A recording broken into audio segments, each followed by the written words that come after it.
Então, abordando todas essas coisas, aqui eu gostaria de abrir um espaço para o tópico com respeito à liberdade religiosa, tudo bem? Tudo bem.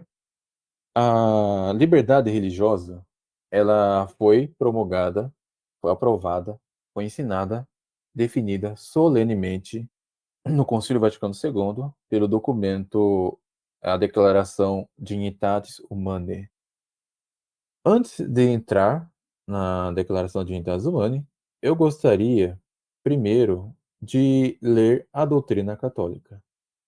A Quanta Cura ensina o seguinte: sabeis muito bem, veneráveis irmãos, que em nosso tempo há não poucos que, aplicando à sociedade civil o ímpio e absurdo princípio chamado naturalismo, atreve-se a ensinar que a perfeição dos governos e o progresso civil exige imperiosamente que a sociedade humana constitua e se governe sem preocupar-se em nada com a religião, como se esta não existisse, ou pelo menos sem fazer distinção nenhuma entre a verdadeira religião e as falsas.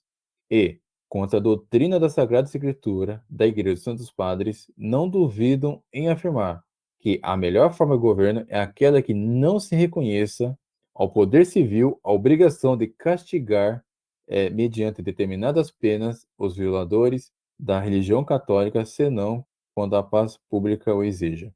E com essa ideia do governo social absolutamente falsa, não hesito em consagrar aquela opinião errônea, em extremo perniciosa à Igreja Católica e à saúde das almas, chamada por Gregório XVI, nosso predecessor, de feliz memória, loucura. Isto é, que a liberdade de consciência e de cultos é um direito próprio de cada homem que todo Estado bem constituído deve proclamar e garantir como lei fundamental que os cidadãos têm o direito à plena liberdade de manifestar suas ideias com máxima publicidade, seja de palavra, seja por escrito, seja de outro modo qualquer, sem que a autoridade civil nem eclesiástica alguma possam reprimir em nenhuma forma. Ao sustentar a afirmação tão temerária, não pensam nem consideram que, com isso, pregam a liberdade de perdição, e se dá plena liberdade para a disputa dos homens, nunca faltará quem se atreva a resistir à verdade, confiada na loquacidade da sabedoria humana, mas nosso Jesus Cristo nos mesmo ensina como a fé e a prudência cristão hão de evitar essa vaidade tão danosa. É, Aí depois vem, mais pra frente, a condenação. Ele cita essa opinião que eu li agora, né, e várias outras. Em meio desta tão grande perversidade de opiniões depravadas, nós, com plena consciência de nossa missão apostólica e com grande solicitude pela religião, pela sã doutrina e pela saúde das almas, a nós divinamente confiadas, assim como até pelo próprio bem da sociedade humana, temos julgado necessário levantar de novo a nossa voz apostólica, portando todas e cada uma dessas opiniões e doutrinas determinadamente especificadas nesta carta, com nossa autoridade apostólica, as reprovamos, proscrevemos e condenamos e queremos e mandamos que elas sejam tidas pelos filhos da igreja como reprovadas, proscritas e condenadas. E no sílabus tem uma condenação que diz o seguinte: é livre a qualquer um abraçar e professar aquela religião que ele, guiado pela luz da razão, julgar verdadeira. Na encíclica Libertas, de Leão XIII, diz o seguinte: a liberdade é uma faculdade moral e, como dissemos, e como se pode deixar de repetir, seria absurdo crer que essa faculdade cabe naturalmente e sem distinção nem discernimento à verdade, à mentira, ao bem ou ao mal. A verdade e o bem há o direito de propagar no Estado com liberdade prudente, a fim de que se possa aproveitar o maior número, mas as doutrinas mentirosas, que são para o espírito a peste mais fatal, são como os vícios que corrompem o coração e o costume, e é justo que a autoridade pública empregue toda a solicitude para reprimir, a fim de impedir que o mal se alastre para a ruim da sociedade. E depois, a mesma encíclica, concedei a todos a liberdade de falar e escrever, e nada haverá que continue a ser sagrado e inviolável. Nada será poupado, nem mesmo as verdades primárias. Esses grandes princípios naturais que se deve considerar como nobre patrimônio comum a toda a humanidade. Assim, a verdade é pouco a pouco invadida pelas trevas, e o que muitas vezes sucede estabelece com facilidade a dominação dos erros mais perniciosos e mais diversos. Tudo o que a licença então ganha, perde a liberdade, por ver se há sempre a liberdade de crescer e consolidar à medida que a licença seja mais refreada. Até aqui mostrou bem que a igreja não aprova a ideia de que as religiões devem ter a mesma liberdade e mesmo direito ao culto, né? Também tem, né, condenando essa mesma noção de liberdade religiosa do Vaticano II e que fora condenado pelos Santos Padres, né, já na época do governo Napoleão, creio, o Papa Pio VII, no seu breve Possitan Diuturnas, diz o seguinte: um novo motivo de tristeza pela qual nosso coração ainda mais se aflige e que confessamos nos causa tormento e angústia é o artigo 22 da Constituição. Nele não só se permite a liberdade de cultos e de consciência, como também promete-se apoio e proteção a esta liberdade e aos ministros dos chamados cultos, entre aspas.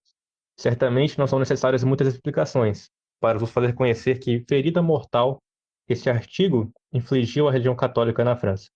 Pelo mesmo artigo, estabelece a liberdade de todos os cultos sem distinção. Confunde-se a verdade com o erro e se coloca no mesmo grupo das seitas heréticas a esposa santa e imaculada de Cristo, a igreja fora da qual não pode haver salvação.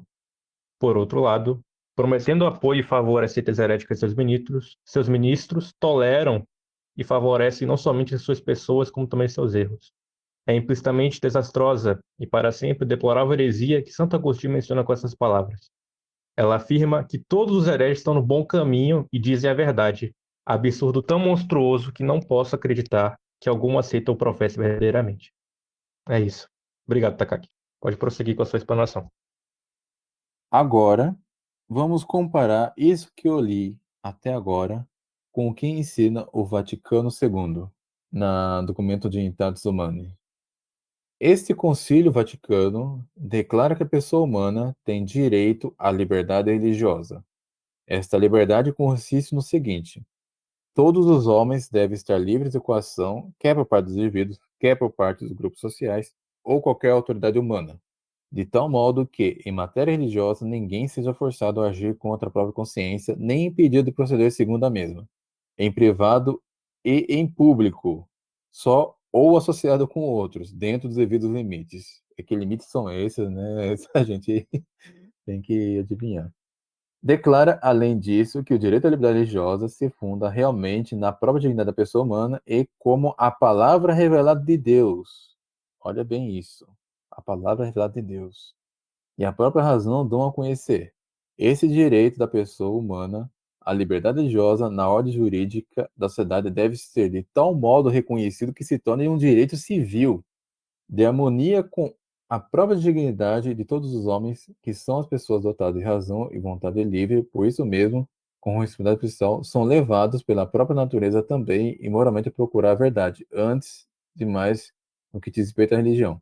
Tem também a obrigação de aderir à verdade conhecida e de ordenar toda a sua vida segundo a sua exigência. Ora, os homens não podem satisfazer esta obrigação de modo conforme a própria natureza, a não ser que goze ao mesmo tempo de liberdade psicológica e imunidade de equação externa. O direito à liberdade religiosa não se funda, pois, na disposição subjetiva da pessoa, mas na própria natureza. Por esta razão, o direito a esta imunidade permanece ainda naqueles que satisfazem a obrigação de buscar e aderir à verdade, e desde que se aguarde a justa ordem pública, e o seu exercício não ser impedido. No número 4, no artigo 4, a gente vai ver uma espécie de antítese do que acabamos de ler na Quanta Cura. Eu não vou ler tudo, vou ler só os dois últimos parágrafos. Olha só.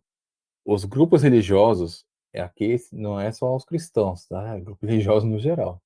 Os grupos religiosos têm ainda o direito de não serem impedidos de ensinar e testemunhar publicamente, por palavra e por escrito, a sua fé. Porém, na difusão da fé religiosa e na introdução de novas práticas, deve sempre evitar-se de todo modo de agir que tenha aviso de coação, persuasão desonesta ou simplesmente menos leal, sobretudo quando se trata de gente rude e sem recursos, ou sem recursos. E tal modo de agir deve ser considerado como um abuso do próprio direito e lesão do direito alheio. Também pertence à liberdade religiosa que os diferentes grupos religiosos não sejam impedidos de dar e conhecer livremente a eficácia especial da própria doutrina para ordenar a sociedade e vivificar toda a atividade humana. E, finalmente, na natureza social do homem e na própria índole da religião se funda o direito que os homens têm de, levados pelas suas convicções religiosas, se reunirem livremente ou estabelecerem ações educativas, culturais, caritativas e sociais. Aqui vemos a antítese do que acabamos de ler nos outros documentos antigos. Além deles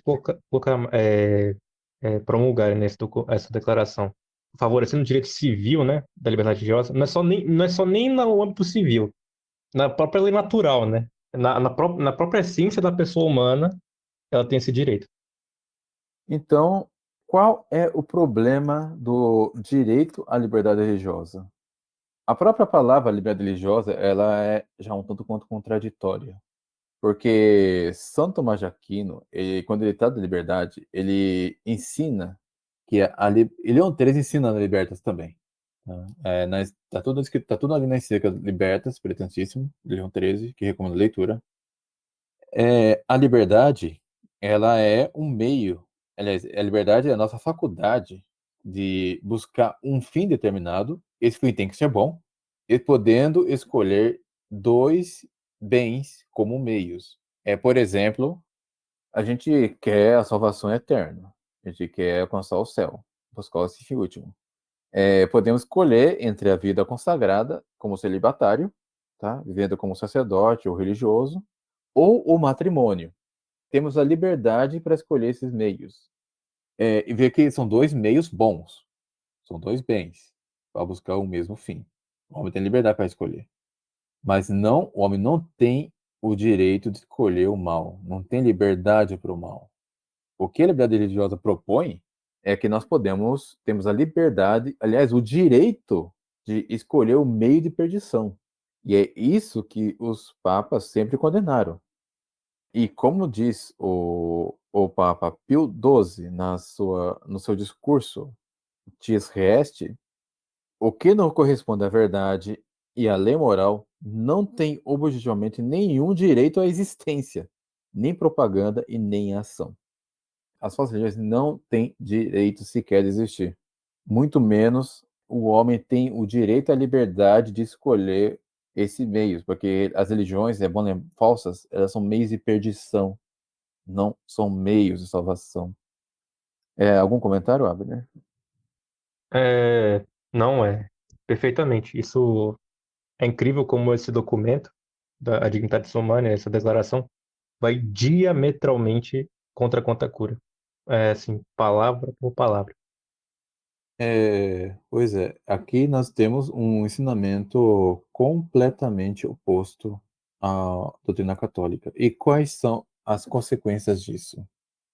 O que eu vou citar aqui está num capítulo do livro do Néo Leroux, que eu citei no começo da gravação, em que ele narra ele mostra, né, como foi a consequência da aprovação desse documento nos governos de Paulo VI e João Paulo II e na Santa Sé. Né? O que eles fizeram? Em 1973, a pedido do Vaticano, a concordata com a Colômbia, que era um país 98% católico, foi modificada e foi colocada o seguinte: está na documentação católica, número 1638, de 9 a 23 de setembro de 1973, página 790. As duas partes contratantes, o Vaticano e o governo da Colômbia, tiveram a vontade de adaptar as disposições em matéria de relações entre Igreja e Estado aos princípios enunciados pelo Concílio Vaticano II e as realidades sociais da Colômbia. E assim, a Colômbia se tornou um Estado laico. Daniel de Rúlia diz o seguinte: o documento assinado em 12 de julho de 1903 pelo Vaticano e pelo governo colombiano foi ratificado no ano seguinte pela Câmara dos Votantes da Colômbia por 11 votos contra 39. Portanto, na Colômbia, Estado 98% católico, foi, a pedido de Santa Sé, retirado da Constituição o artigo afirmando que a religião católica era única e reconhecida pelo Estado, em nome da dignidade da pessoa humana e da liberdade religiosa. Você vê que coisa satânica, né? na Suíça, ou em Valais, também foi aprovado a seguinte concordata, que diz o seguinte: através de sua votação no dia 17 de março de 1964 também, os valasianos aceitaram a separação da Igreja e do Estado. A luta foi acirrada, pois o resultado foi o seguinte: 16.906 votos a favor, 11.991 contra. Em 1975, uma concordata feita também a pedido da Santa Sé com Portugal, e que também pediu a separação entre Igreja e Estado. E detalhe, no artigo da concordata de 1975 estipulava que, isso é bem escandaloso, tá? Abre aspas, os cônjuges pronunciarão faculdade civil de pedir o divórcio, o qual não poderá, por conseguinte, ser pronunciado por tribunais civis e para casamentos católicos. Esse pacto precisava ser, por submissão ao princípio da inalienabilidade, os esposos católicos enunciavam a possibilidade oferecida pelo direito civil de pedir o divórcio. O protocolo de 1905, portanto, se limita a relembrar aos casais católicos a atividade, mas ele reconhece aos tribunais civis o direito de pronunciar a separação do laço matrimonial. Sem dúvida nenhuma, uma covarde deserção em nome da dignidade da pessoa humana. Aqui é texto do Daniel Leroux. Em 1976, a modificação da concordata concluída entre a Santa Sé e a Espanha, as verdadeiras razões para essa mudança são assim explicadas. O Concílio Vaticano II estabeleceu em sua Declaração de Dignitatis Humanae uma série de princípios visando regular juridicamente o direito da liberdade religiosa. De acordo com esses princípios, era para todo o poder civil um dever essencial de proteger e promover os direitos invioláveis do homem e de assumir eficazmente a proteção da liberdade religiosa de todos os cidadãos. Em 1980, nova concordata com o Peru. O governo peruano, que nomeava os bispos depois de propô-los a Santa Sé, em virtude de um acordo em 1860, estimou que esse acordo não estivesse conduzente com a nova realidade sócio-jurídica do país e considerou o desejo manifestado pelo Vaticano II de suprimi-lo. E mais à frente, num acordo assinado entre o Vaticano e o governo peruano, artigo 1º, a Igreja Católica no Peru goza de inteira independência e autonomia. Artigo 9. As ordens e congregações religiosas, assim como institutos seculares, poderão se organizar em associações em conformidade ao Código Civil peruano de acordo com o seu regime canônico interno. Todas as modificações, texto do Leão Leroux agora, todas as modificações fazem mal ao coração de um católico. Elas muito relembram dos erros do católico liberais, condenado pelo Pio IX e seus predecessores. Parece-se estar ouvindo ao Montalembert exclamar no Congresso de Malines, a Igreja Livre no Estado Livre, antes da sanção dos sílabos. Em 1984, a revisão da Concordata de 1909 dentro do Vaticano e Itália. No artigo 1º do novo acordo diz assim: a religião católica Santa Sé, reafirmando que o Estado e a Igreja são, cada um dentro de sua respectiva ordem, independentes e soberanos, comprometem-se ao pleno respeito a esse princípio em relações de colaboração recíproca para a promoção do homem e o bem do país. Lembrando que a Itália era um país 90% católico. E uma passagem do protocolo adicional salienta essa matéria. Considera-se que não está mais em vigor o princípio decorrente desde a origem dos Acordos de Latrão, na qual a Igreja Católica é a única religião do Estado italiano. E o João Paulo II, no dia 19 de fevereiro de 1984, ele, numa locução do Anjos, eu não vou ler para não me estender muito nas citações, mas ele louva essa nova concordata, tá? Então, É de arrepiar a espinha, né? Isso essa, tudo vindo da suposta autoridade que é a Santa então Sé. você vê que é uma série de traições uma atrás da outra. O próprio Santa Sé, que supostamente, né, estão ali os representantes da religião católica, supostamente os papas estão pedindo isso. E, infelizmente, os países foram aceitando a adotar a política de Estado laico um atrás do outro, progressivamente. Países que tinham todas as condições de impor um Estado católico, porque quais são as condições para impor o Estado católico? É de que tem uma população consideravelmente católica, tá? Que tipo não tem uma porcentagem muito grande de infiéis que possam perturbar a ordem pública, porque se tiver, aí você pode tolerar cultos dos infiéis, tá? Tolerar cultos públicos e infiéis. Mas com uma população consideravelmente católica, dá para proibir, sem perturbações. Todos os países tinham uma população católica grande o suficiente para isso. Mas o que a Santa Sé faz? As supostas autoridades vão lá e pedem para que esses países deixem de ser estados oficialmente católicos e permitir o culto público das falsas religiões. Um beijo de Judas atrás do outro, né? Sim, Basicamente. é um beijo de Judas atrás de outro. Porque qual é a consequência agora? Agora veja como é que está a Colômbia, com o aborto tardio aprovado. Aí veja como está a Espanha, um país completamente. É um país, já está um país podre, é um país podre já a Espanha, um país que de maioria de ateus, cheio de sodomitas andando para lá e para cá, um país com vários abortos, com milhares de abortos realizados ao ano. Veja como é que está o Peru agora mesmo, né? O Peru agora é um país comunista praticamente. Enfim, e todos os países que foram mencionados daqui, todos os países que fizeram uma nova concordata, todos os países apostataram, simplesmente apostataram, porque o Estado deixou de ser católico. Alguém pode objetar, mas o catolicismo nesse país já estava decadente? Sim, isso já estava decadente. Só que o que a Dignidade Humana fez foi simplesmente acelerar o processo. Ao invés de colocar um freio, pisou no acelerador. Mas é essa a consequência, tá? Quando você dá liberdade religiosa, né? O Bergoglio, ele fala, né? Não devemos fazer proselitismo, não devemos fazer proselitismo. Só que tem uma coisa, se o católico não faz proselitismo, os protestantes vão fazer.